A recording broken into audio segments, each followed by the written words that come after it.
big and tasty. For just $1, you did your thing, dog. Remember the dollar menu? Well, you may be hard-pressed to find any fast food item that actually costs $1 anymore. $17 for 3 Filet-O-Fishes at McDonald's? Are you kidding me? I don't have the money to buy fast food anymore. Won't you just miss the days when fast food was actually cheap? When looking at fast food menus nationally, here are the average prices for fries from McDonald's, a Happy Meal, and a burger combo from Burger King. But I paid even more than that. Here are the prices at fast food locations by the NBC offices in Midtown Manhattan. Broadly speaking, sales are performing much stronger than foot traffic, and that's due in part to higher prices. The Consumer Price Index measures inflation, or the average increase in prices over time. Fast food falls into the limited service meals category. Think anything that's typically ordered at a counter and taken to go. From 2019 to 2023, prices in this category are up nearly 28%. That's more than full-service meals. Think sit-down restaurants with servers, which increased nearly 24%. And it's also more than overall inflation, which increased 19%. So why are fast food prices so high, and where will they go from here?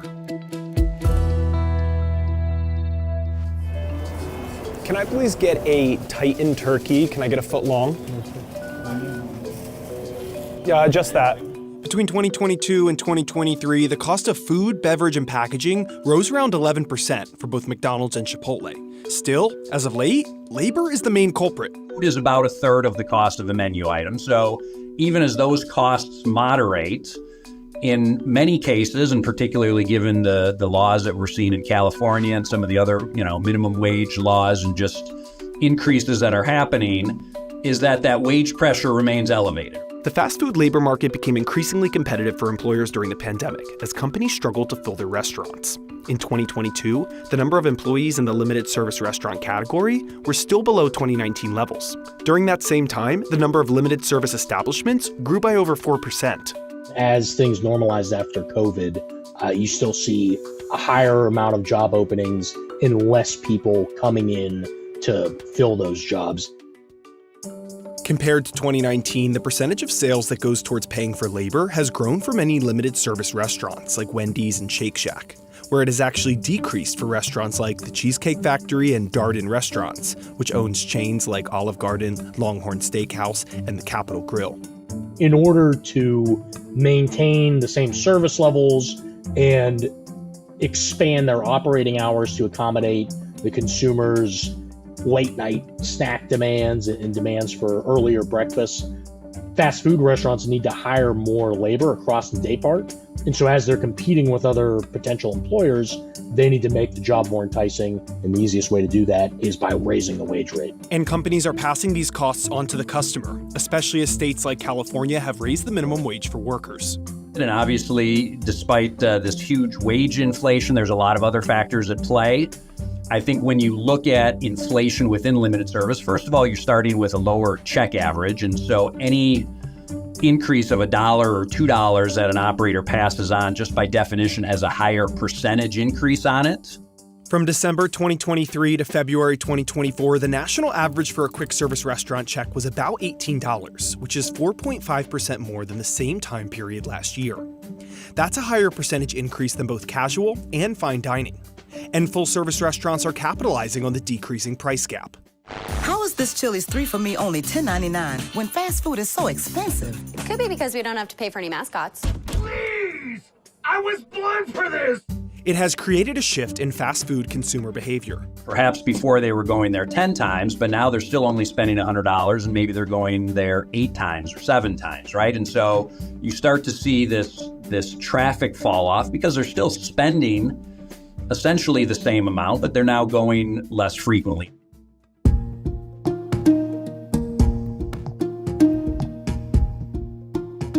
Although prices for fast food have soared, sales have remained strong. McDonald's, Wendy's, and Yum Brands, which owns KFC, Pizza Hut, and Taco Bell, have all seen revenues surge past pre-pandemic levels.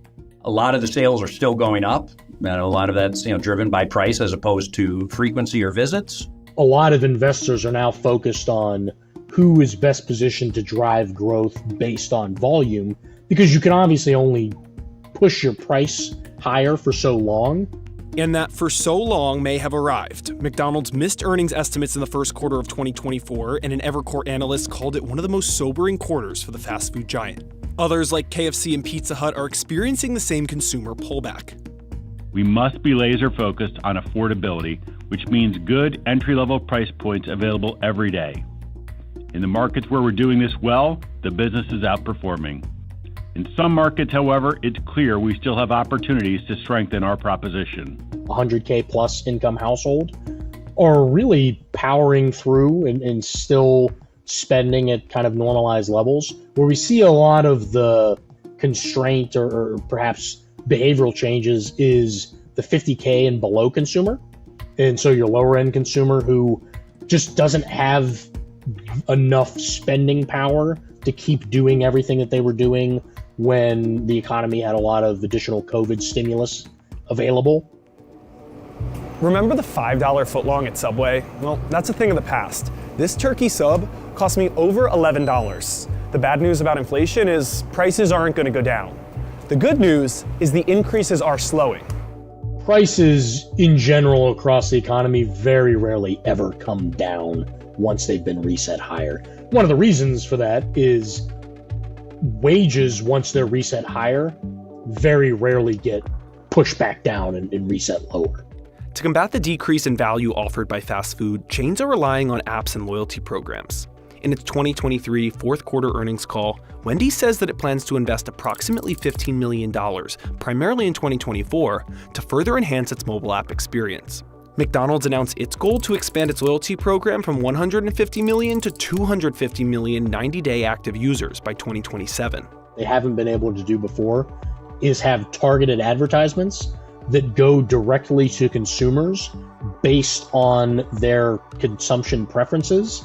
And the companies will be able to see almost in real time the return on investment of those advertisements and those promotions that they push to the consumer, because they can tell, I pushed them the promotion on Tuesday and they made a purchase on Wednesday or on Thursday. The value offered by fast food is something that customers will continue to evaluate each time they make a purchase, and it may ultimately determine how the industry reacts going forward. Restaurants still take dollars to the bank, not consumer visits. And as long as they're able to continue to drive growth from a value or from a dollar perspective, I think, that's still good news for the industry. Silicon Valley is 427.